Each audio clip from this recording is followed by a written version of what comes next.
नमस्कार मित्रों, बहुत बहुत स्वागत है आपका शिक्षा आइडिया के इस मंच पे।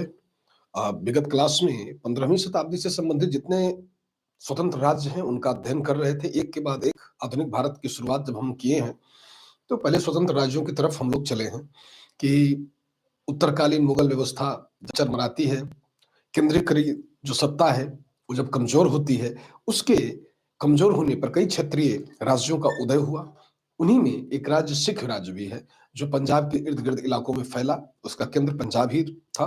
ठीक है, तो हम लोगों ने जो विगत पिछली क्लास थी थोड़ा सा इंट्रो इसका किया था। मैंने बताया था कि जो सिख है, जो सिख धर्म है, तो मैंने कहा था कि सिख पंथ का उदय 15वीं शताब्दी में हुआ। कब? 15वीं शताब्दी में। और ये गुरु नानक देव की पवित्र व्यक्तिगत जीवन और उनकी वाणी से होता है। उनके बाद 9 सिख गुरुओं का प्रादुर्भाव देखा गया, यानी कि टोटल सिख गुरुओं की संख्या 9 से 10 हो गई, यानी टोटल को मिलाए तो 10 सिख गुरु दिखाई पड़ते हैं। हमने लिखा भी है कि 15वीं शताब्दी में इस संप्रदाय का उदय धार्मिक रूप से हुआ। बाद में यह लड़ाकू संगठन के रूप में गुरु हर राय के समय यह तब्दील हो गया। लेकिन हमारी जानकारी हमें सिर्फ यहीं तक नहीं रखनी है, बल्कि हमें यह भी जानना होगा कि गुरु नानक देव जी हैं, तो गुरु नानक देव जी की विशेषता है कि ये सिखों के प्रथम गुरु हैं। कौन है? प्रथम गुरु। और इनमें कुछ कुछ दैवीय गुणों का भी आभास पाया गया और बताया गया कि इनमें कुछ दैवीय गुण भी हमें देखने के लिए मिलते हैं। गुरु नानक के जो अनुयायी थे इनको ही सिख कहा गया। तो लिखेंगे कि गुरु नानक के अनुयायी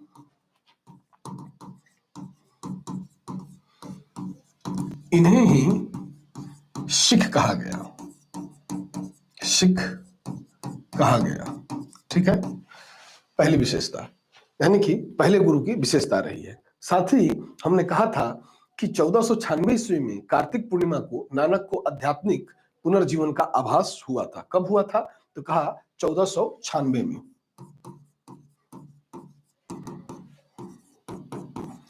कार्तिक पूर्णिमा के दिन, पूर्णिमा के दिन इन्हें दैवीय चीजों का आभास हुआ, या कह सकते हैं आध्यात्मिक पुनर्जीवन इनको मिला। ठीक है, अब यहां से जब हम आगे बढ़ते हैं तो पाते हैं कि गुरु नानक ने अनेक स्थानों पर संगत और पंगत की व्यवस्था कराई। ठीक,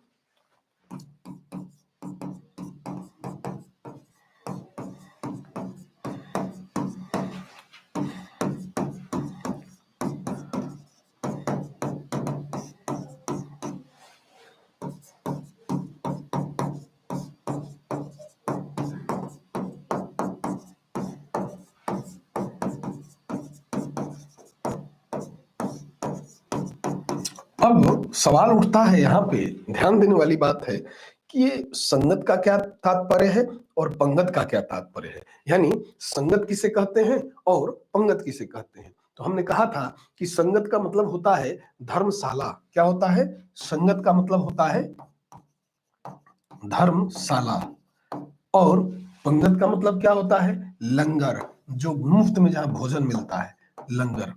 यहाँ पर गुरु के अनुयायी जब संगत और पंगत की व्यवस्था की गई। संगत यानी कि जहां रहने के लिए स्थान होता है। वर्तमान में जो होटल देखते हैं, अभी भी जो पुराने जगह जाएंगे, जैसे वाराणसी इलाहाबाद के क्षेत्रों में आप भ्रमण करते हैं तो अब, या मथुरा में आप जाते हैं तो वहां पे अभी भी आपको धर्मशाला मिल जाएंगे, जो प्राचीन नगरी है। होटल की जगह जो काम होता है वो धर्मशाला ही करते हैं आज। पहले धर्मशाला, होटल, देन मोटल, बहुत तरीके का उसमें भी बदलाव आया है। ये ठहरने का स्थान होता था।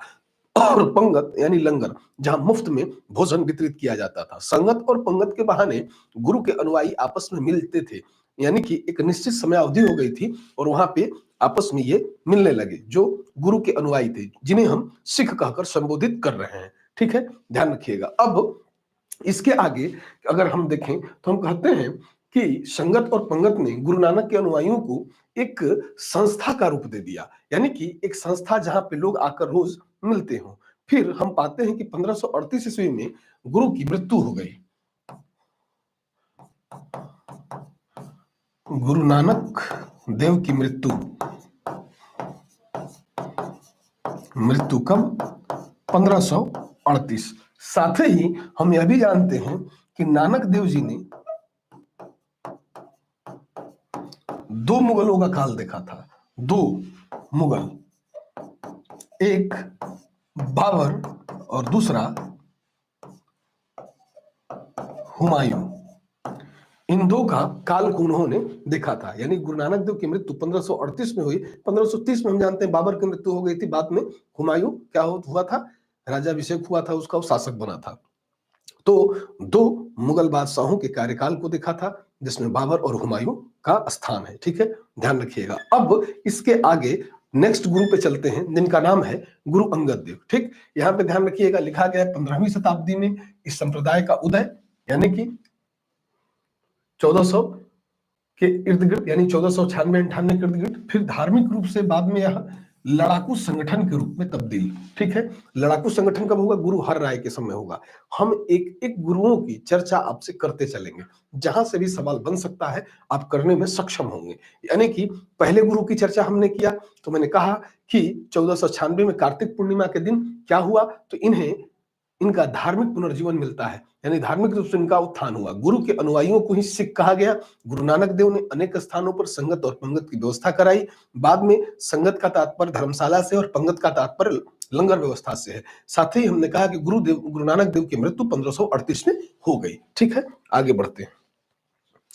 अब जो दूसरे गुरु हैं, यानी कि गुरु अंगद देव की बात कर लेते हैं। तो हम जानते हैं गुरु अंगद देव का जो काल है, यह 1539 से शुरू होकर 1552 तक का है। कब है, 1539 से 52 तक का काल। ठीक है, इनका है। हम ये जानते हैं कि ये सिखों के दूसरे गुरु हैं। सिख धर्म के दूसरे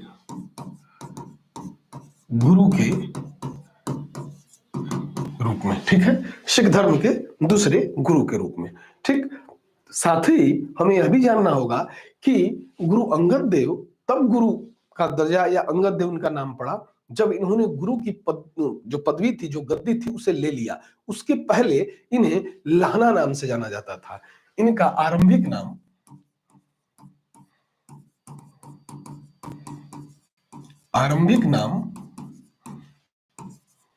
लहना था। ध्यान रखिएगा, कभी पूछ ले कि लहना नाम से किस गुरु को संबोधित किया गया है। ठीक है, तो गुरु अंगद देव जी को क्या किया गया है, लहना नाम से संबोधित किया गया है। इनका सबसे बेहतरीन बात यह है कि इन्होंने जो गुरु नानक देव के द्वारा जो लंगर व्यवस्था शुरू किया गया था, उसको इन्होंने अस्थायित्व प्रदान कर दिया था। तो लिखेंगे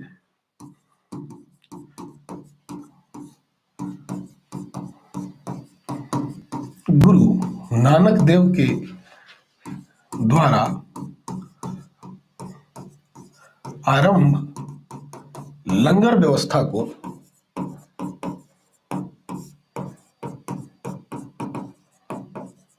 अस्थाई बना दिया। आज भी देखते हैं कि कई जहां पे हम सिख गुरुद्वारे हैं, वहां पे लंगर को हम पा सकते हैं। आज भी आप कहीं भी आप घूम लीजिए, पंजाब हो, दिल्ली हो, बिहार हो, यूपी हो, कहीं भी गुरुद्वारा है तो उसके द्वारा लंगर का आयोजन अवश्य किया जाता है। ठीक है, ये लंगर को अस्थायित्व देने वाले गुरु अंगद देव जी ही थे। ठीक है, दूसरी चीज, जब इससे हम आगे बढ़ते हैं तो हमें पता चलता है कि गुरु अंगद देव ने एक और प्रमुख कार्य किया था। एक लिपि, गुरुमुखी लिपि की मैंने चर्चा की थी कि गुरुमुखी लिपि का आरंभ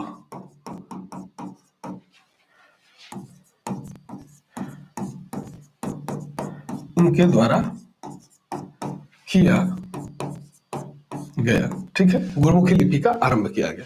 ठीक, अब इसके बाद जो तीसरे गुरु हैं, गुरु अमरदास की हम चर्चा करते हैं कि गुरु अमरदास का क्या रहा है। तो देखते हैं 1552 तक तो यही रहे हैं। तो 1552 से लेके 1574 तक का कार्यकाल, यानी कि 1552 से 74 तक का कार्यकाल जो गुरु की गद्दी पे रहा, गुरु अमरदास जी का रहा। ठीक, अब अमरदास जी की क्या विशेषता है, तो कहते हैं गुरु अमरदास ने हिंदुओं से पृथक होने वाले कई कार्य किए, यानी कि हिंदुओं से अलग होने वाले कई कार्य किए थे। ठीक है, तो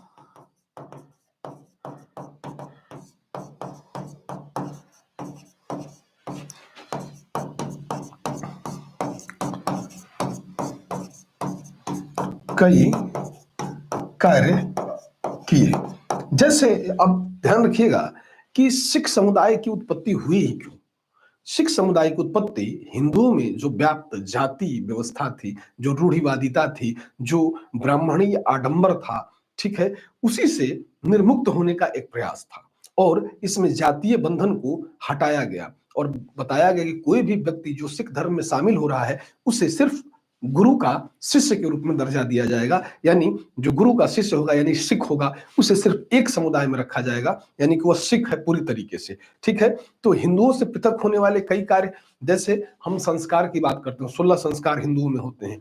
जैसे हम जानते हैं कि जन्म से लेकर मृत्यु तक पर्यंत तक अलग अलग विधान, जैसे बालक के जन्म के अवसर पर होने वाले विधान, जब बड़ा हो गया तो उसके पढ़ाई के संदर्भ में होने वाले विधान, जिसको हम कहते हैं कि भाई जा रहा है, विद्या आरंभ कर रहा है, या कह सकते हैं कि फिर विवाह जैसे संस्कार। तो हर एक संस्कार को कहीं ना कहीं सिखों ने बदल दिया। ठीक है, अब जो हिंदुओं में विवाह पूरी रात्रि चलती है, 6 घंटे 5 घंटे का प्रोसेस होता है, यहाँ पे इन्होंने उस विवाह की पद्धति को भी बदलने का प्रयास किया। तो गुरु अमरदास ने हिंदुओं से पृथक होने वाले कई कार्य किए। हिंदुओं से अलग विवाह पद्धति को भी ये लाए, जिसको कहते हैं लवन विधि। जैसे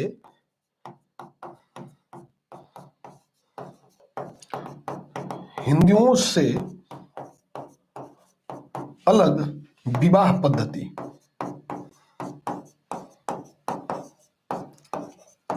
लवन विधि या लवन पद्धति। लवन पद्धति की शुरुआत किसके समय? तो तीसरे गुरु के समय। अगर वो हिंदुओं की तरह ही वैवाहिक चीजों को लेते, और जैसे था कि नहीं भाई हिंदुओं में जो ब्राह्मण हो ब्राह्मण के साथ विवाह करेगा, जो क्षत्रिय क्षत्रिय के साथ विवाह करेगा, यहाँ पर अगर आप चाहे वो किसी भी जाति धर्म समुदाय का है और अगर वो सिख धर्म स्वीकार करता है तो किसी भी धर्म का व्यक्ति किसी भी स्त्री या पुरुष का वर्ण आपस में कर सकता है, इस तरीके की बात। ठीक है, और लवन पद्धति उसे कहा गया। इनके विवाह की जो अलग पद्धति है सिखों में, तो गुरु अमरदास के द्वारा शुरू की गई और उसे लवन पद्धति के नाम से जाना गया। कई बार ये पूछा गया है, आगे भी भविष्य में पूछे जाने की संभावना प्रबल है। ठीक है, फिर अकबर ने गुरु अमरदास को या गुरु अमरदास से अकबर की मुलाकात गोविंदवाल में होती है। कहां होती है? गोविंदवाल में। तो कह सकते हैं कि अकबर ने गुरु अमरदास से गोविंदवाल में जाकर भेंट किया और गुरु की एक पुत्री है, गुरु की एक पुत्री थी जिसका नाम था बीबी भानी। तो बीबी भानी को कई गांव दान में देता है। ठीक है, तो लिख लेंगे कि अकबर ने गुरु से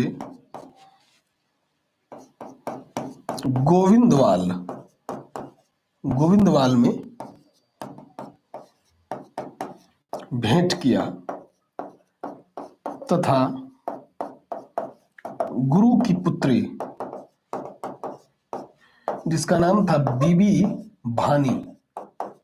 बीबी भानी को कई गांव दान में दिए, कई गांव दान में दिए। ठीक है, यहां दिख रहा होगा कि अकबर ने गुरु से गोविंदवाल में भेंट किया तथा गुरु की जो पुत्री है यह है गोविंदवाल। ठीक है, गोविंदवाल में मुलाकात किया और गुरु की पुत्री है बीबी भानी, इसको कई गांव अकबर ने दान में प्रदान किया। ठीक है, दूसरी चीज, अब यहां से जब हम आगे बढ़ते हैं तो कुछ एक और नई चीजें हमें पता चलती हैं। क्या? कि अब गुरु अमरदास के द्वारा एक और अन्य कार्य किया गया था, 22 गद्दियों की स्थापना और प्रत्येक पर एक महंत की नियुक्ति भी की गई थी। यानी गुरु अमरदास के द्वारा 22 गद्दियों की स्थापना, 22 गद्दी की स्थापना, और चूंकि सिख धर्म को स्थायित्व देने का कार्य अमरदास ने किया, 22 गद्दी की स्थापना और साथ ही हर एक गद्दी पर एक महंत की नियुक्ति की गई। ठीक है, यानी किसके द्वारा? गुरु के द्वारा की गई। ठीक है, अब गुरु अमरदास का चूंकि कोई पुत्र नहीं था, इनकी पुत्री ही थी बीबी भानी। ठीक है, तो बीबी भानी का एक पति है जिसका नाम है रामदास। क्या नाम था? रामदास।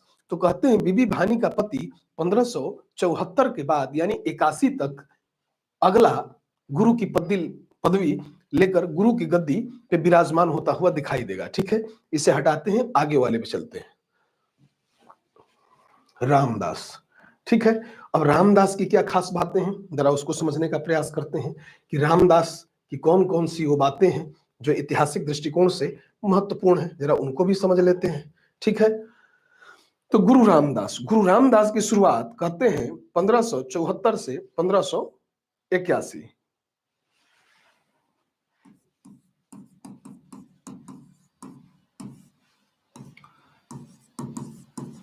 बीबी भानी का पति, साथ ही चौथे गुरु के रूप में स्थापित।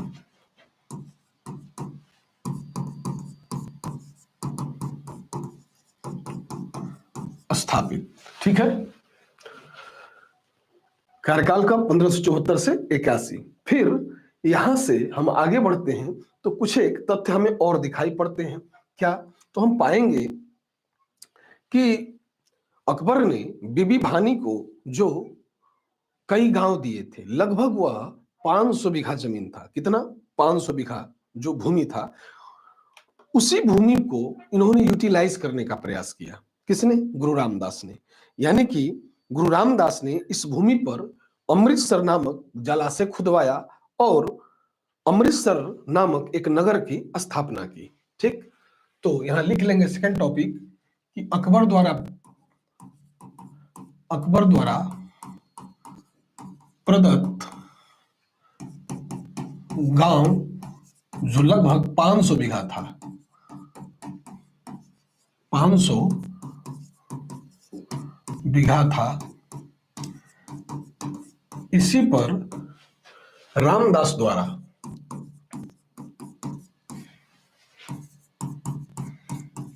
अमृतसर जलाशय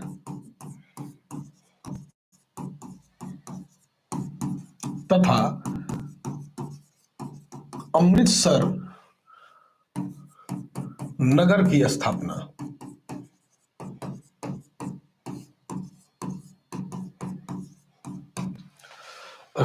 की गई। ठीक है, अब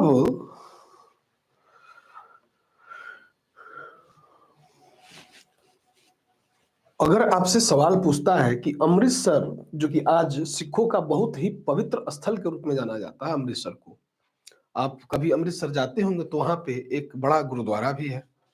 तो अमृतसर नगर की स्थापना या अमृतसर का जो जलाशय है उसकी स्थापना किसके द्वारा की गई? तो ये आपके पहुंच में होना चाहिए कि गुरु रामदास के द्वारा अमृतसर नामक नगर की स्थापना की गई। रामदास के कई पुत्र हैं। कहते हैं कि रामदास ने अपने तीसरे पुत्र अर्जुन देव को गुरु का पद बाद में सौंप दिया। अर्जुन देव का इतिहास में थोड़ा ज्यादा इंपॉर्टेंस है। इंपॉर्टेंस क्या है? इसलिए इंपॉर्टेंस है कि गुरु रामदास के बाद जब अर्जुन देव गुरु की गद्दी पर बैठे तो इसी समय से गुरु का पद पैतृक हो गया। यानी यहां लिख लेंगे, यहीं से गुरु का पद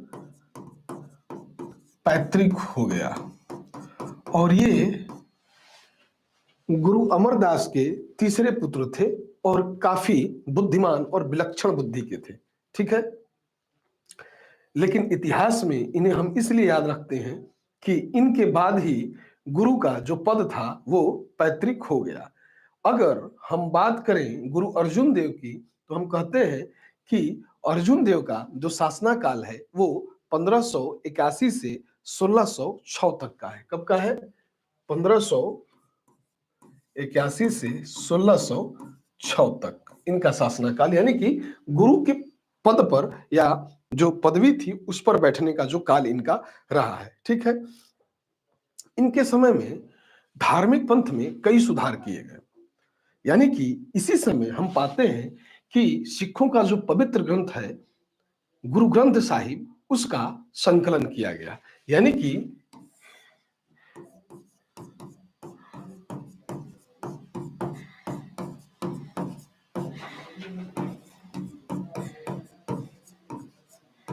गुरु अर्जुन देव के समय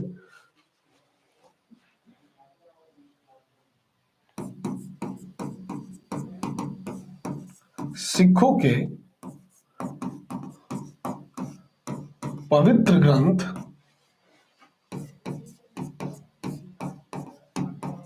गुरु ग्रंथ साहिब का संकलन किया गया, यानी उसे तैयार करने का काम किया गया। कभी भी आपसे पूछा जा सकता है। और यह भी ध्यान रखिएगा कि गुरु ग्रंथ साहिब में सिखों के अलावा जो अन्य विद्वान हैं, जैसे रैदास हो गए, नामदेव हो गए, कबीर हो गए, इनके दोहों को भी शामिल किया गया है या इसमें रखा गया। ये ज्यादा इंपॉर्टेंट है। ठीक है, कि गुरु ग्रंथ साहिब में, यहाँ एक नोट लिख लेते हैं कि इसके अंतर्गत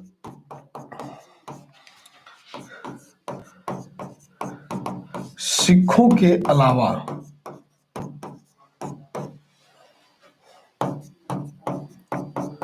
रैदास, चूंकि रैदास का नाम आप लोग सुने भी होंगे, रैदास की जो वाणी है वो अपने आप में बड़ा ही कमाल की है। उसके अलावा कबीर हैं, नामदेव हैं, तो रैदास, कबीर व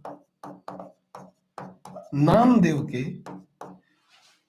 जो रचित कविताएं हैं, उनके द्वारा जो रचित मूल वाणियां हैं, उनको भी गुरु ग्रंथ साहिब में जगह दिया गया। यानी इसके अंतर्गत सिखों के अलावा रैदास, कबीर, ठीक से कर लेते हैं, कबीर, ठीक है, कबीर, नामदेव के संकलन को भी शामिल किया गया।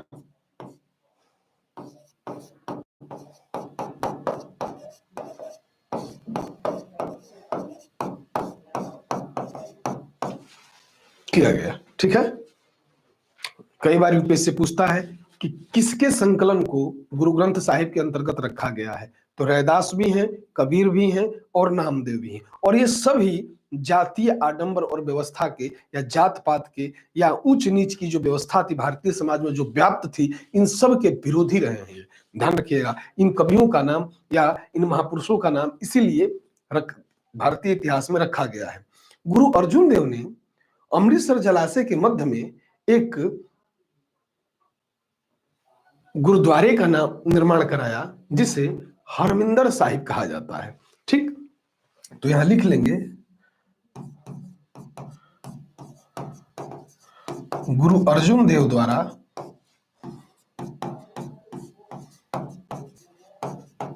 अमृतसर जलाशय के पास हरमिंदर साहिब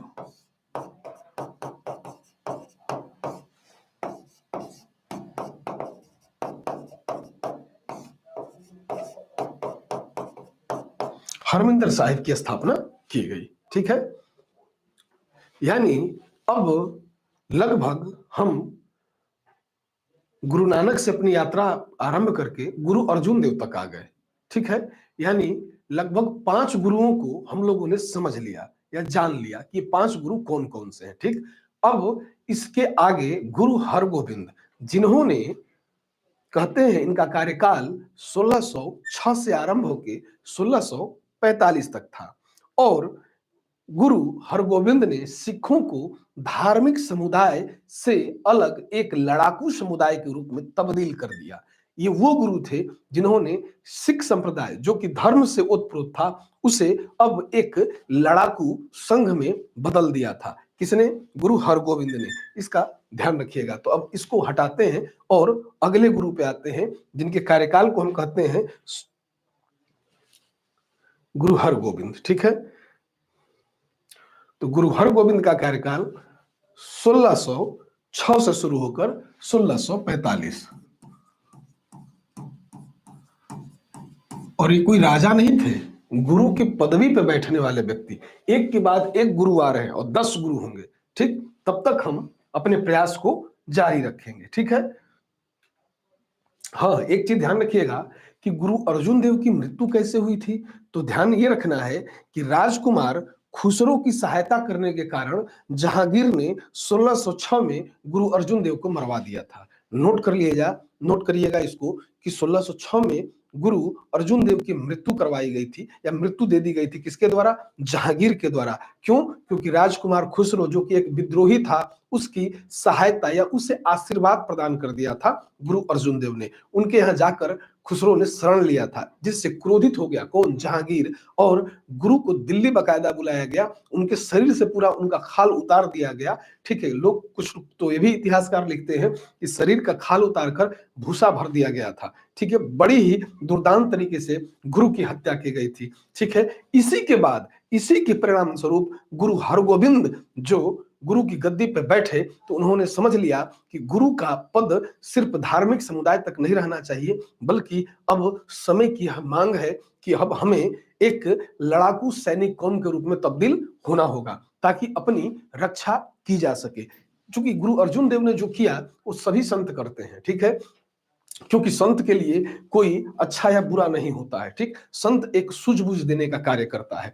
एक पुत्र का अपने पिता के प्रति जो वैमनस्य था, और पिता ने अपने पुत्र के वैमनस्य में एक गुरु की हत्या कर दी, इसका समाज पर एक गलत प्रभाव पड़ा, ठीक है। इसी के परिणाम स्वरूप हम पाते हैं कि गुरु हरगोविंद के बाद हम या गुरु हरगोविंद से यह देखेंगे कि सिख एक लड़ाकू कौम के रूप में तब्दील होता हुआ नजर आएगा, ठीक है। तो आप यहां पर छठवें गुरु के रूप में, जिनका कार्यकाल 1606 से 1645 ईस्वी में होता है, इन्होंने सिखों को सैन्य संगठन के रूप में बदलने का कार्य किया।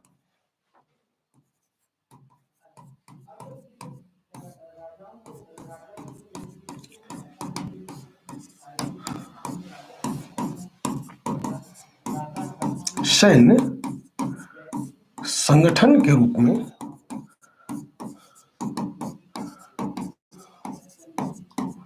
बदलने का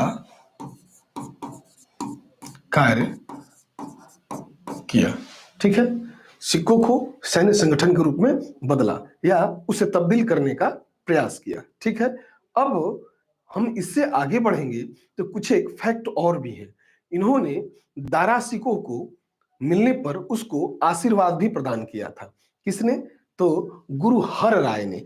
अब दारा सिको आएगा जब, देखिए हरगोविंद यहीं पे समाप्त हो जाते हैं। कारण यह है कि हरगोविंद का जो भी कार्य होगा वो धर्म से उल्टा पॉलिटिकल चीजों की तरफ होगा, ठीक है। गुरु हरगोविंद जो है पॉलिटिकल चीजों की तरफ ज्यादा ध्यान देंगे, धार्मिक चीजों की तरफ इनका ध्यान थोड़ा कम होगा। उसके पीछे का कारण आप समझ चुके हैं, गुरु अर्जुन देव की हत्या। तो जैसे इन्होंने सिख संगठन को क्या किया? सैन्य संगठन में बदलना शुरू किया। और यही नहीं, उन्होंने नगाड़ा बजाने की व्यवस्था की। वो दोनों तरफ तलवार बांधकर गुरु की गद्दी पे बैठना आरंभ करते थे। तो दोनों तरफ तलवार बांधकर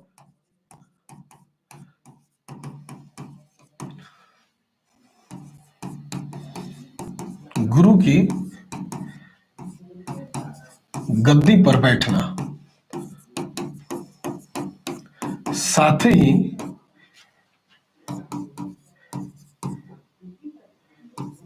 किलों की व्यवस्था या किला बंदी की शुरुआत। किलाबंदी करना यह राजा का कार्य है, गुरु ने शुरू कर दिया किलाबंदी करना, ठीक है। दूसरा चीज हम देखते हैं कि इन्होंने अकाल तख्त नामक या एक सिंहासन का निर्माण करवाया था। किसका? अकाल तख्त।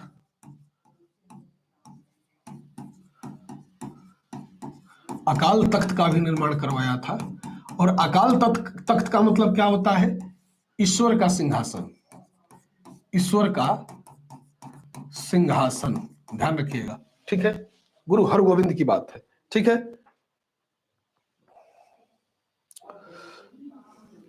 अब इनके बाद गुरु हर राय का स्थान आएगा। गुरु हर राय को जब हम समझना शुरू करते हैं तो हम देखते हैं कि गुरु हर राय जिनका कार्यकाल 1645 से आरंभ होकर लगभग 1661 तक चला। कब? 1645 से 1661 गुरु हर राय लिखा हुआ है। ठीक है, अब इनकी क्या खास बात है? तो हमने जाना कि इनके समय बस एक ही कार्य हुआ कि इन्होंने दारा सिकोह को मिलने पर आशीर्वाद प्रदान किया था। क्या किया था? दारा सिकोह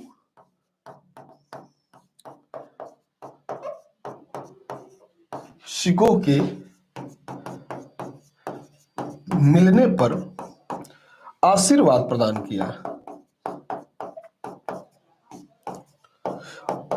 अब ये आपके मन में सवाल आ रहा होगा कि दारा सिकोह कौन है? तो आप मेडुअल इंडिया जब पढ़े होंगे तो मैंने आपको बताया होगा कि शाहजहां के 4 पुत्र थे, दारा, शुजा, मुराद और औरंगजेब। दारा सिकोह धार्मिक रूप से सहिष्णु शासक है और इसके द्वारा लिखी हुई एक पुस्तक है मजमुल बहरैन, यानी दो समुद्रों का मिलन, जिसमें हिंदू और मुस्लिम संस्कृतियों को परस्पर जुड़ते हुए बताया गया और बताया गया कि अगर ये दोनों संस्कृतियां आपस में जुड़ जाएं तो इसके क्या फायदे हैं। साथ ही बामन उपनिषदों का जो अनुवाद था दारा सिकोह ने सिरे अकबर नाम से किया था। तो सिरे अकबर जो था, यानी कि पहली बार उपनिषदों का अनुवाद वो कैसे? फारसी भाषा में किसके द्वारा? दारा सिकोह के द्वारा किया गया। ठीक है, यह एक पूर्ण तरीके से धार्मिक रूप से सहिष्णु शासक दिखाई पड़ता है। ठीक है, अब इसके आगे हम पाते हैं सिखों के जो 8वें गुरु हैं जिनका नाम है हरकिशन, उनको जरा देख लेते हैं कि हरकिशन की क्या खास बात है। हरकिशन, ठीक है, तो गुरु हरकिशन कौन है, इनकी क्या खास बात है? तो यहां जानते हैं हरकिशन का जो कार्यकाल था 61 से 1661 से 64 तक, बड़ा ही छोटा कार्यकाल था। ठीक है, कारण इसके पीछे का है कि जब इनके इतिहास को जब हम उद्धृत करेंगे तो बताएंगे कि गुरु हरकिशन देव जो थे इनकी मृत्यु चेचक से हो गई थी। तो लिख लेंगे इनकी मृत्यु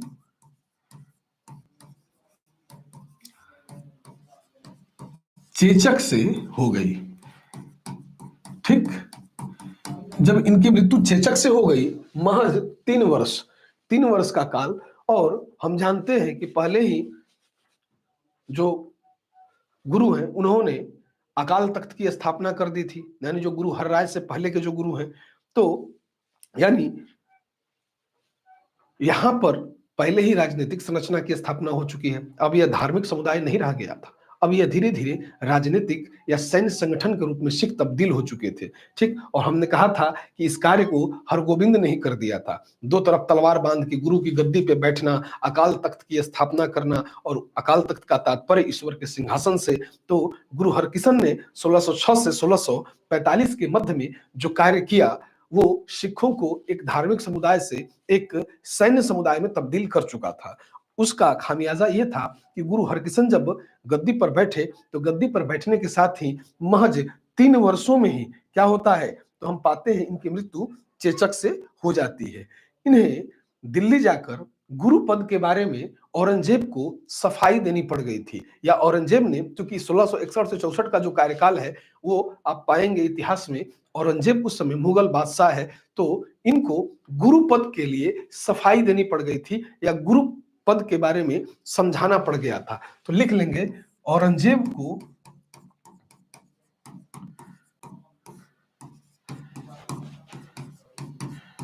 गुरु पद के बारे में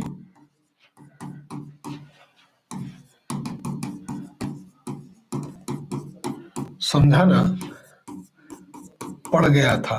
चूंकि हरकिशन से ही हम देखते हैं कि जो हरगोविंद है उस समय से ही गुरु का पद जैसे था एक लड़ाकू योद्धा की तरफ इशारा करता है। तो औरंगजेब ने पूछा कि गुरु का पद क्या है, इसे आकर गुरु हरकिशन दिल्ली आकर समझाएं मुझे कि गुरु का पद वास्तविक रूप से क्या है, यह एक धार्मिक गुरु का पद है या राजनीतिक रूप से है। अगर राजनीतिक रूप से होगा तो फिर औरंगजेब क्या करता है, उस पर कार्रवाई कर सकता था। ठीक, तो कहा इन्हें दिल्ली जाना पड़ा था, यानी कि दिल्ली जाकर औरंगजेब को गुरु के पद के बारे में समझाना पड़ गया था। ठीक है, अब अगले गुरु जो है वो है गुरु तेग बहादुर। ठीक है, गुरु तेग बहादुर, तो गुरु तेग बहादुर का जो कार्यकाल है 1664 से आरंभ होता है। चूंकि इनकी 64 में क्या हो गई, मृत्यु हो गई, तो 1664 से लेके 75 तक का कार्यकाल इनका है। ठीक, अब इस काल में भी मुगल बादशाह कौन है, तो हम पाएंगे औरंगजेब है। ठीक, तो इस्लाम स्वीकार नहीं करने के कारण औरंगजेब ने इन्हें वर्तमान में एक गुरुद्वारा है जिसको कहते हैं शीशगंज गुरुद्वारा, शीशगंज गुरुद्वारा के पास गुरु तेग बहादुर की हत्या करा दी गई थी। तो यहां लिख लेंगे औरंगजेब के द्वारा,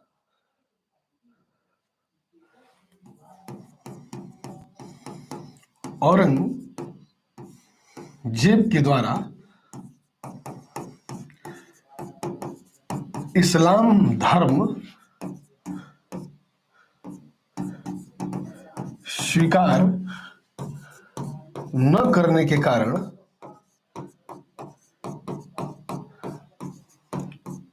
इनकी हत्या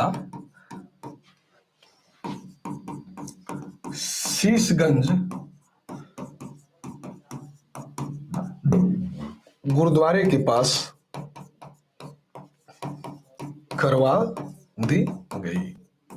ठीक है, यानी एक गुरु अर्जुन देव थे जिनको जहांगीर खत्म किया, एक गुरु तेग बहादुर थे जिनकी हत्या औरंगजेब ने करवा दी। क्यों? क्योंकि उन्होंने इस्लाम धर्म स्वीकार नहीं किया, इसी कारण। अब आप समझ रहे होंगे कि जो गुरु तेग बहादुर थे ये 9वें गुरु हैं, सिखों के 9वें गुरु थे। लिख लेंगे सिखों के 9वें गुरु।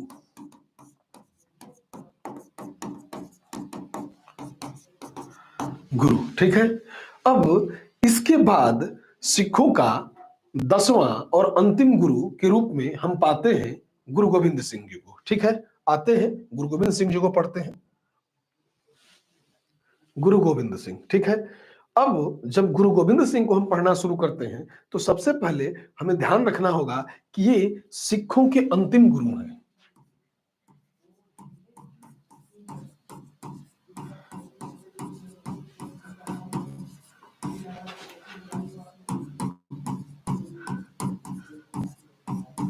अंतिम गुरु न केवल योद्धा वरन योद्धा होने के साथ साथ एक विद्वान व्यक्ति के रूप में भी इन्हें इतिहास में रखा गया। ठीक है, हम जानते हैं कि गुरु गोविंद सिंह ने अपने आप को सच्चा पातशाह कहा। क्या? सच्चा पातशाह, इन्हीं की उपाधि है। ठीक है, सच्चा पातशाह या सच्चा बादशाह। इन्होंने सिखों के लिए 5 का कार्य अनिवार्य किया।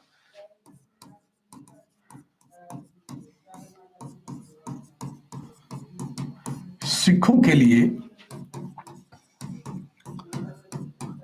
5 ककार आरंभ किया। अब ये 5 ककार क्या होता है भाई, जरा इन्हें समझ लेते हैं कि 5 ककार का कहने का क्या मतलब है। तो कहते हैं केस, कंघा, कृपाण, कच्छा और कड़ा। मतलब केस, कंघा, कृपाण, कड़ा। मतलब केस भी होना चाहिए जो आप देखते हैं, कंघा भी होना चाहिए जो रखते हैं लोग, फिर कृपाण और कच्छा की बात की गई। कच्छा, कच्छा, ठीक है, जिसे लंगोट कहते हैं। ठीक, केस, कंघा, कृपाण, कड़ा और कच्छा, ये इनके लिए अनिवार्य कर दिया गया।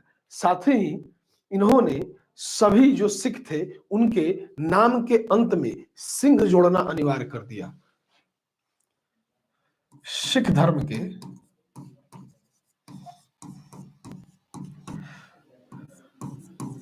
सभी अनुयायियों को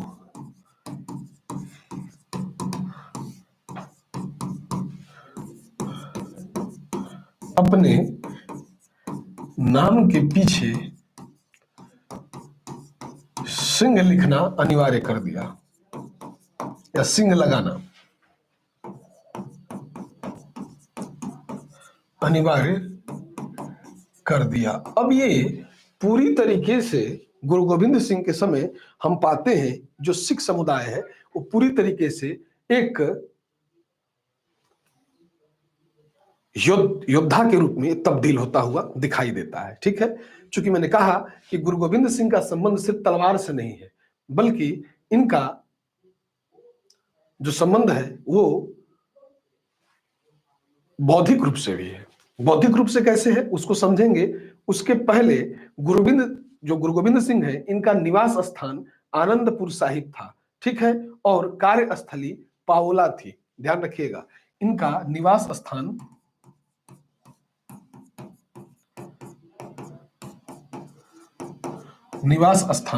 तो निवास स्थान की क्यों भूमिका आ रही है? तो निवास स्थान की भूमिका के पीछे का कारण है, जब इनके इतिहास को डिटेल से आप पढ़ेंगे तो आप पाएंगे कि ये गुरु का पद जो था एक नाम का था, बल्कि सिख समुदाय को इन्होंने ओतप्रोत कर दिया था मुसलमानों के विरुद्ध लड़ने के लिए। कारण यह है कि इनके पिता की हत्या औरंगजेब के द्वारा की गई थी, यानी एक गुरु को समाप्त किया गया था, जिसे कहते हैं कि गुरु तेग बहादुर। तो गुरु तेग बहादुर इनके पिता थे। ठीक, और अपने पिता के जो हत्या थी उसी से क्या थे, उस बदले की भावना से उत्प्रोत थे। और दूसरी चीज, जो सिख समुदाय था उसको ये फैलाना चाहते थे, और जो उस समय तत्कालीन मुगल बादशाह औरंगजेब था उसकी शासन सत्ता को ये कमजोर करके या नियंत्रित करने का प्रयास भी ये कर रहे थे। ठीक है, तो हम पाते हैं कि गुरु गोविंद सिंह का निवास स्थान आनंदपुर साहिब है, आनंदपुर साहिब, और कार्यस्थली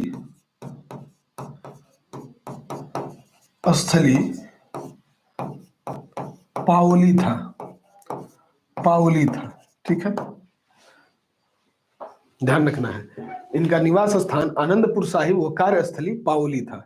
ठीक है, अब इससे आगे हम चलते हैं तो हम पाते हैं कि गुरु गोविंद सिंह न केवल योद्धा हैं, बल्कि गुरु गोविंद सिंह ने कई पुस्तकों की रचना भी की थी।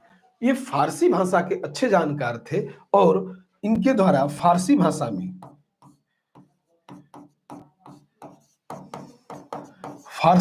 में जफरनामा लिखी गई। जफरनामा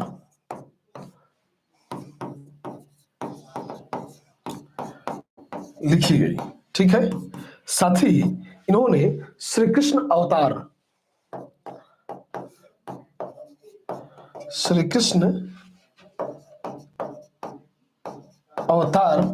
नामक पुस्तक भी लिखा।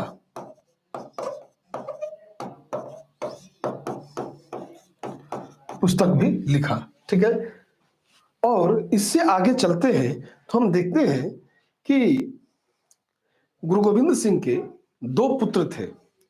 एक पुत्र का जो नाम है वो फतेह सिंह है, दूसरा जोरावर सिंह।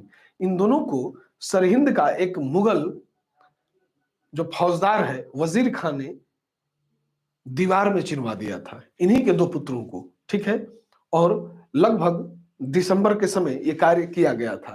ठीक है, तो ध्यान रखिएगा कि फतेह सिंह और जोरावर सिंह को इनके दो पुत्र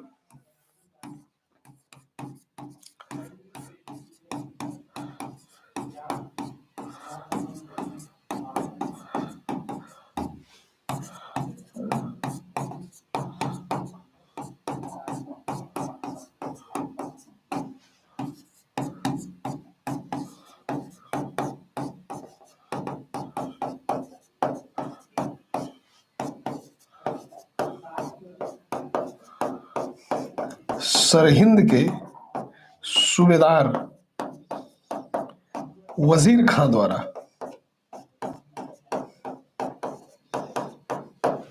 ठीक है,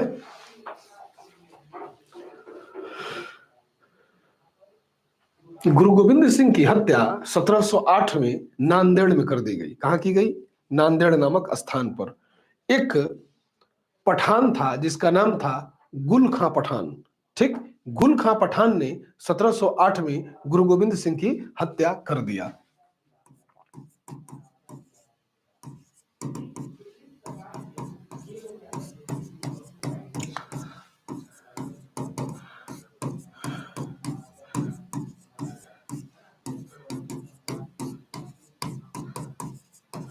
हत्या कर दिया। ठीक है, 1708 में गुल खां पठान ने इनकी हत्या कर दिया। ठीक, अब इससे हम आगे बढ़ते हैं और कहां हत्या की गई तो ध्यान रखिएगा, नांदेड़ यह स्थान है जहां पे इनकी मृत्यु हुई थी। कहां?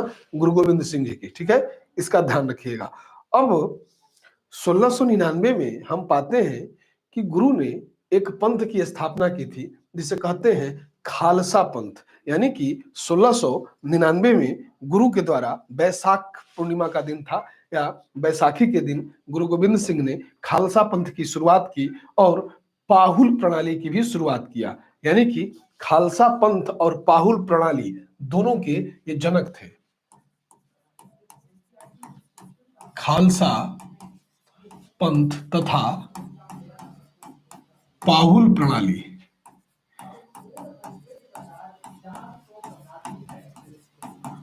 शुरुआत।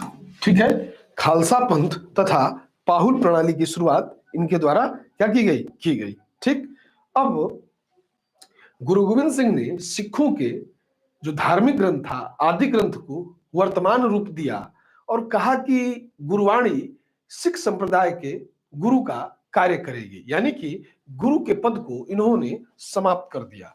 देखिए, इनका एक सबसे बड़ा कार्य, जो गुरु का पद पैतृक रूप से चला आ रहा था और पैतृक रूप से आ रहा था, कहीं ना कहीं हिंदू धर्म की जो चीजें थी इसमें हावी हो रही थी। तो उस चीज को समझते हुए इन्होंने गुरु ग्रंथ साहिब को अंतिम संकलन या अंतिम रूप देने का प्रयास किया। जरा इसे हटाते हैं, आते हैं सीधा, ये आप लोग अब नोट कर लीजिएगा क्योंकि सभी इंपॉर्टेंट फैक्ट है। ठीक है,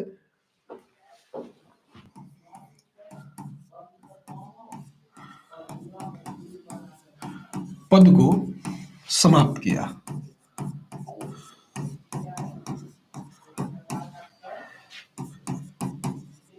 साथ ही हम पाते हैं गुरु ग्रंथ साहिब का अंतिम रूप से संकलन।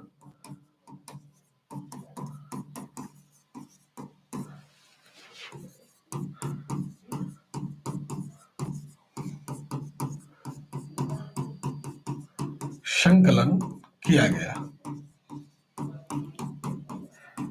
ठीक है, गुरु ग्रंथ साहिब का अंतिम रूप से संकलन इन्हीं के समय किया गया। ठीक, और गुरुबाणी को ही कहा गया कि ये गुरु का कार्य करेगी। अब गुरुबाणी जो गुरु ग्रंथ साहिब में है उसी को गुरुबाणी कहते हैं। अब वही गुरु ग्रंथ साहिब ही अब गुरु का कार्य करेगी, अब गुरु की कोई आवश्यकता नहीं है। ठीक है, गुरु गोविंद सिंह की हत्या हमने कहा कि गुल खां के नामक व्यक्ति के द्वारा की गई, लेकिन जैसे ही गुल खां के द्वारा हत्या की गई तो गुरु का एक प्रिय शिष्य है, ठीक है, बंदा बहादुर। बचपन का नाम तो लक्ष्मण दास था। किसका? बंदा बहादुर का बचपन का नाम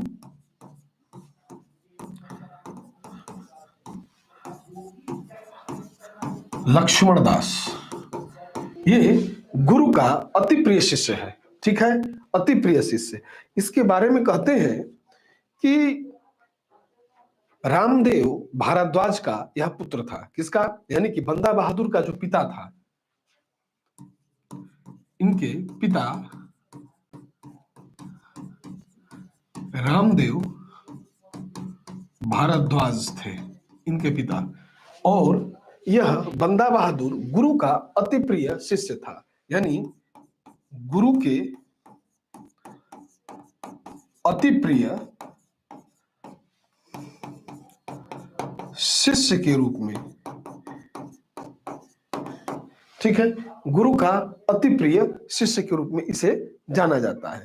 रामदेव भारद्वाज जाति से राजपूत थे, लेकिन बंदा बहादुर की निष्ठा को देखकर, यानी कि लक्ष्मण दास के निष्ठा को देखकर ही गुरु गोविंद सिंह ने उसे गुरु का बंदा कहा था। इसीलिए बाद में चूंकि वो बहादुर भी था, इसीलिए उसका नाम बंदा बहादुर पड़ा। ठीक है, ध्यान रखिएगा। ठीक, बंदा का उद्देश्य पंजाब में सिख राज्य की स्थापना करना था। पहला चीज एकदम स्टंट क्लियर था कि गुरु के मृत्यु के बाद, गुरु की मृत्यु हो गई तो उसने समझ लिया कि अब पूरे पंजाब में सिख राज्य की स्थापना करनी है।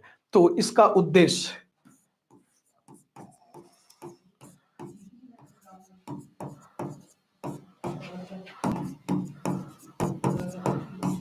पंजाब पंजाब राज्य में क्या करना है, तो कहते हैं सिख राज्य की स्थापना।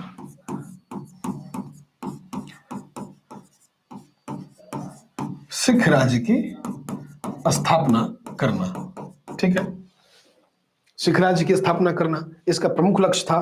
फिर हम पाते हैं इसके लिए इसने लौगढ़ को अपनी राजधानी बनाया। किसको? इस उद्देश्य की पूर्ति हेतु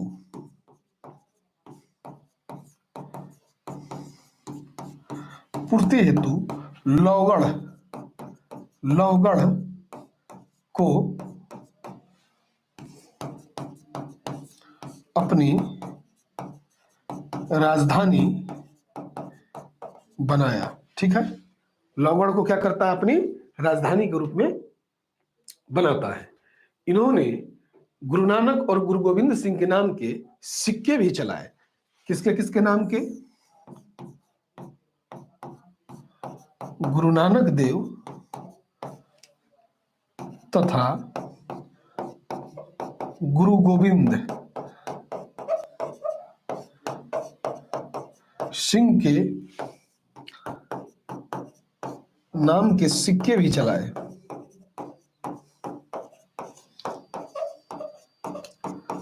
चलवाए, यानी गुरु का बंदा गुरु से भी एक कदम आगे बढ़ गया। सिक्के चलवाना, खुतबा पढ़वाना, उस समय 18वीं शताब्दी में हम पाते हैं कि स्वतंत्र राजा की प्रवृत्ति है।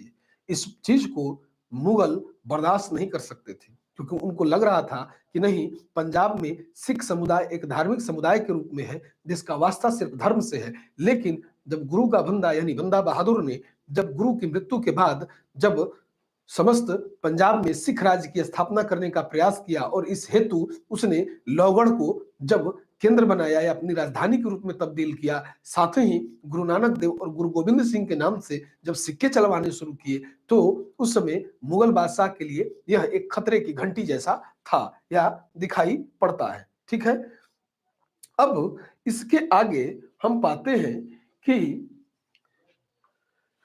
बंदा ने सरहिंद का जो मुगल फौजदार था, जिसने गुरु गोविंद सिंह के दो पुत्र, जिनका नाम अभी मैंने बताया था आपको कि फतेह सिंह और जोरावर सिंह की हत्या की थी, उसको सरहिंद के वजीर खां की हत्या भी किया था। यानी कि सरहिंद के सूबेदार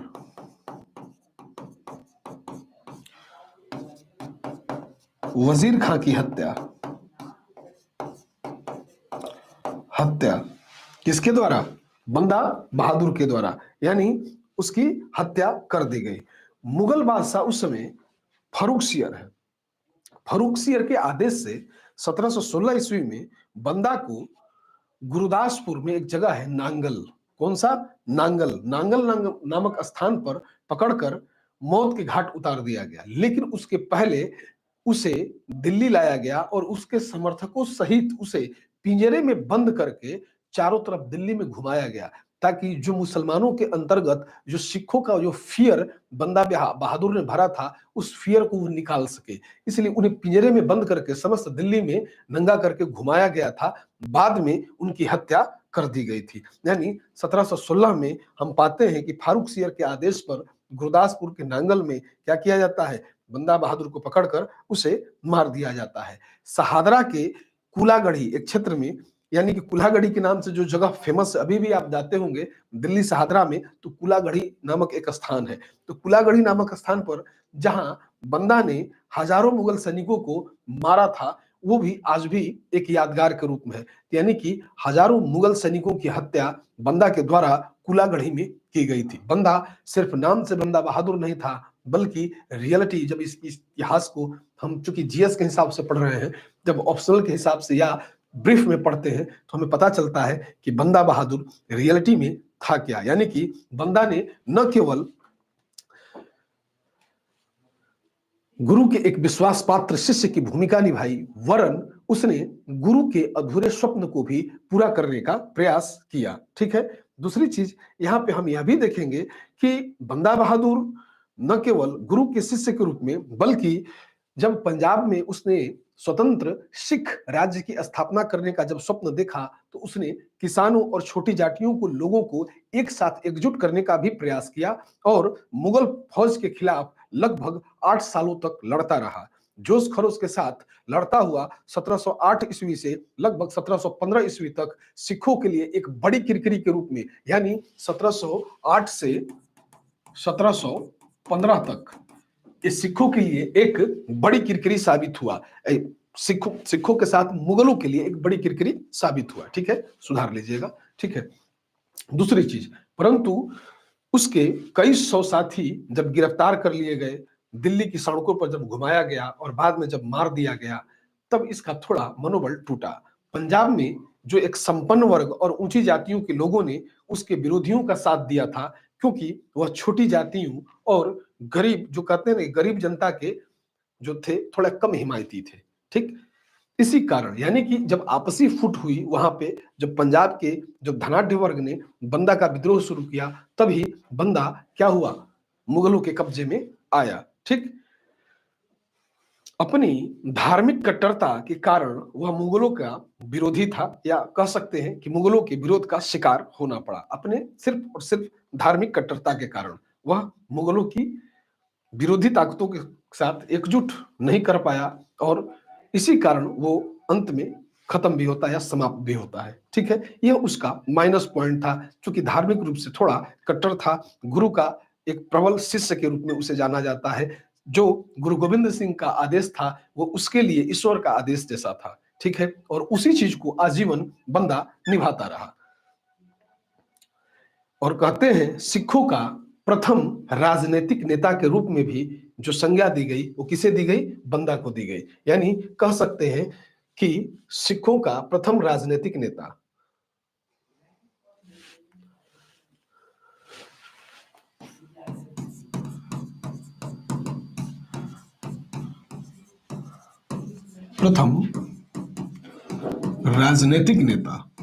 अब राजनीतिक नेता कैसे है ये आप जान चुके हैं। जैसे लौगढ़ को राजधानी बना लेना, गुरु गोविंद सिंह और गुरु नानक देव के नाम के सिक्के चलवाना, ठीक, सिख राज्य की स्थापना की बात करना, इसलिए ये प्रथम राजनीतिक नेता के रूप में दिखाई पड़ता है। ठीक है, 1716 ईस्वी में इसने मुगलों के सामने समर्पण किया, लेकिन इसका क्या किया गया, वध कर दिया गया। बंदा बहादुर के बाद सिख नेतृत्व विहीन हो गए। अब सिख नेतृत्व विहीन हो गए, इसी समय सिखों ने सरबत खालसा और गुरुमता की प्रथाओं को आरंभ किया। यानी कि बंदा बहादुर की मृत्यु के बाद देखते हैं कि सिख क्या है,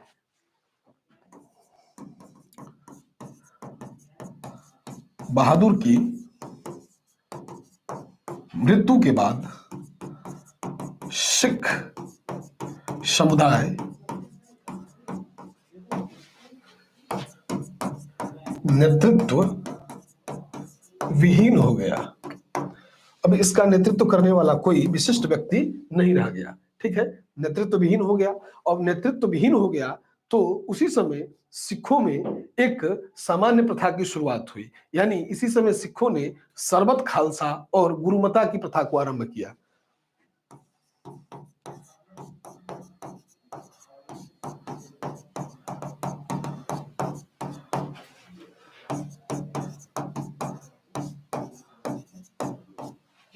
सरबत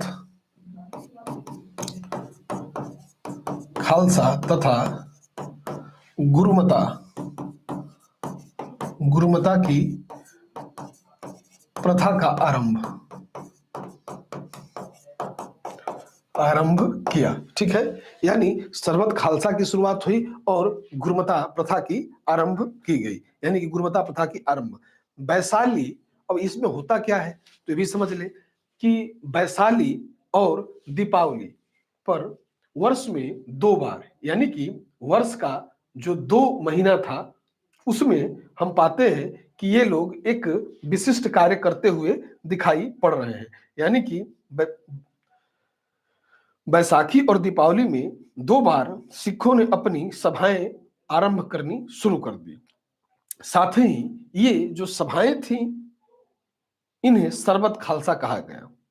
इन सभाओं में जो निर्णय होते थे उसे गुरु का मत मानकर गुरुमता कहा जाता था। ठीक, यानी कि ये सभा में जो निर्णय हुआ, यानी जो सभा आयोजित की गई, कब? बैसाखी के दिन और दीपावली के दिन। बैसाखी और दीपावली के दिन जिस सभा का आयोजन हुआ, ठीक, बैसाखी तथा दीपावली के दिन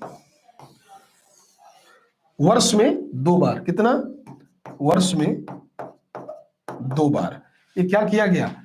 सभा का आयोजन, उसी को सरबत खालसा कहकर संबोधित किया गया। और जब सभा का आयोजन हुआ तो कोई ना कोई निर्णय लिया गया, जो निर्णय आया उसे ही गुरुमता कहकर संबोधित किया गया।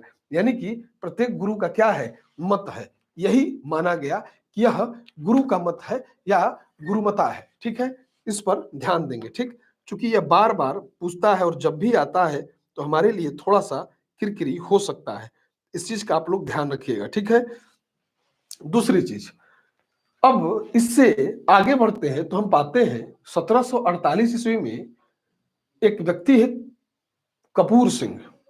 कपूर सिंह ने दल खालसा का गठन किया था। कब? 1748 में।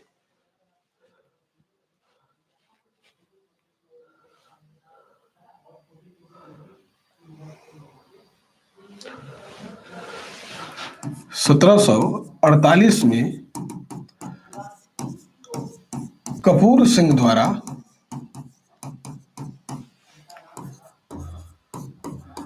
दल खालसा का गठन किया गया। ठीक है, ध्यान रखिएगा। दल खालसा 1753 में प्रारंभ हुई और राखी प्रथा ने इसके वित्तीय स्थिति को मजबूत किया। यानी कि कह सकते हैं कि दल खालसा में 1753 में एक प्रथा आरंभ की गई। दल खालसा में 1753 में एक नवीन प्रथा आरंभ की गई जिसे राखी प्रथा कहते हैं। इसने इनके दल को और मजबूत करने का कार्य किया। राखी प्रथा के अंतर्गत एक कार्य शुरू हुआ, यानी इस प्रथा में एक कार्य स्टार्ट किया गया। कार्य क्या था भाई? तो देखेंगे कि राखी प्रथा के अंतर्गत जो कार्य किया गया था उसमें पहला कार्य यह था कि प्रत्येक गांव से उपज का 1/5 भाग ले लेना है। ठीक है, और दल खालसा उसकी सुरक्षा का दायित्व स्वीकार करेगा जिस गांव से 1/5 भाग उपज का लिया जाएगा। यानी ग्राम के क्षेत्रों से 1/5 भाग उपज का उनकी सुरक्षा के एवज में लिया जाता था। सुरक्षा के बदले लिया जाने लगा। ठीक है, लिया जाने लगा। ठीक है, यही प्रथा राखी प्रथा कहलाती है या सिख इतिहास में इसे राखी प्रथा के नाम से जानते हैं। ठीक है, और बदले में उनकी सुरक्षा का दायित्व भी दिया जाता था। किसके द्वारा? दल खालसा के द्वारा, जो 1748 में गठित हुआ था। तो देखिए, कपूर सिंह है 1748 में दल खालसा बना रहे हैं। दल खालसा 1753 में एक नवीन प्रथा शुरू कर रही है जिसे राखी प्रथा कहा गया, और राखी प्रथा के अंतर्गत ग्राम के क्षेत्र से 1/5 भाग उपज का उनकी सुरक्षा के बदले लिया जाने लगा। किससे?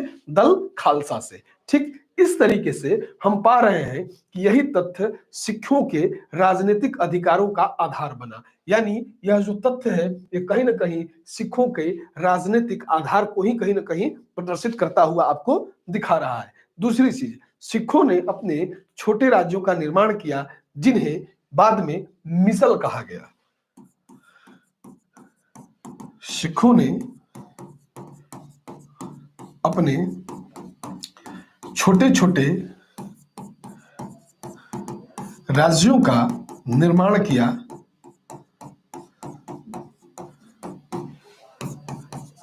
जिसे बाद में मिसल कहा जाने लगा। क्या कहा जाने लगा? मिसल कहा जाने लगा। ठीक है, इसका हम ध्यान रखेंगे। ठीक, अब इसके बाद यहां से असली इतिहास शुरू होता है। अभी तक क्या था? ये इंट्रो ही था। 10 गुरुओं को समझना, सिखों को समझना, सिखों में मिसल व्यवस्था तक आना, और यहां से चूंकि पाएंगे कि ये जो सिख मिसल है, ये जो सिख मिसल है, इनकी कुल संख्या अगर हम पाए तो हम कहते हैं इनकी कुल संख्या 12 है। कितनी है? 12। इन्हीं में एक मिसल है जिसे कहते हैं शुक्र चकिया या शुक्र चकिया।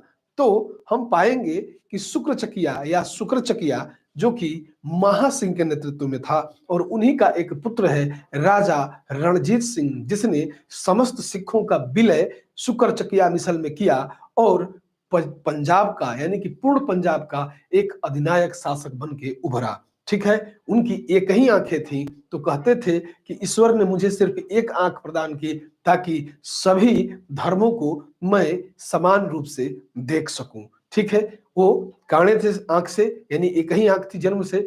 दूसरी चीज, फकीर अजीजुद्दीन के पैरों को वो अपने दाढ़ियों से झाड़ते हुए देखे जाएंगे। यानी राजा रणजीत सिंह में एक धार्मिक सहिष्णुता का जबरदस्त प्रभाव हमें देखने के लिए मिलता है।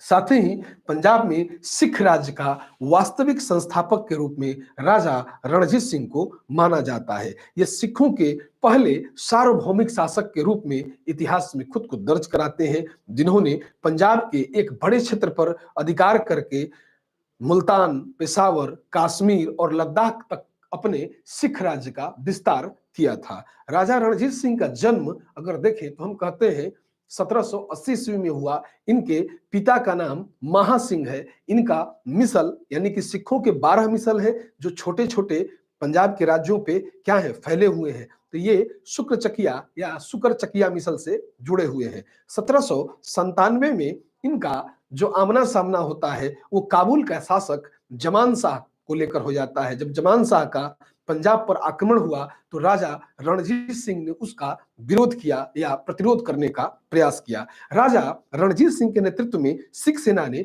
जमान शाह को पराजित किया, और न केवल पराजित किया बल्कि जब जमान शाह पंजाब से भाग रहा था तो उसकी कुछ तोपें और महिलाएं और बच्चे छूट गए। जैसे कुछ तोपें नदी में गिर गई, चिनाब नदी में, उसे निकलवाया और जमान शाह को पुनः वापस कराया। साथ ही उसके द्वारा युद्ध में जो जमान शाह के तरफ से जो स्त्री और बच्चे बंदी बनाए गए थे, उन्हें बाइज्जत उन्हें जमान शाह को पुनः वापस लौटा दिया। ठीक है, इतिहासकारों का मत है कि जमान शाह की लगभग 12 तोपें चिनाब नदी में गिर गई थी, जिन्हें निकलवा कर वापस करवाया था। साथ ही इस सेवा से जमान शाह बहुत ही प्रसन्न हुआ। यानी कि इस सेवा के बदले जमान शाह ने रणजीत सिंह को लाहौर पर अधिकार करने की अनुमति दे दी और कहा कि इतना संभ्रांत शासक जो है उसके साथ शत्रुता करना ठीक नहीं है। 1799 में लाहौर पर अधिकार कर लिया गया और लाहौर को अपनी राजधानी के रूप में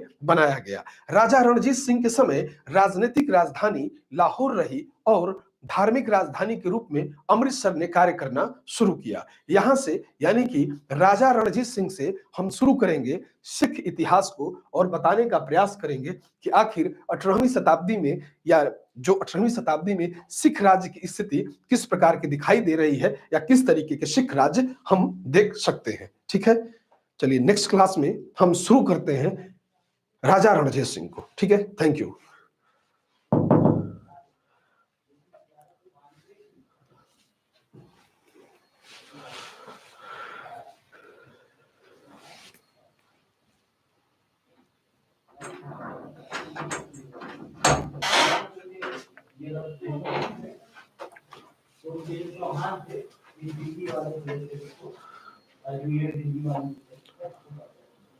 ठीक है।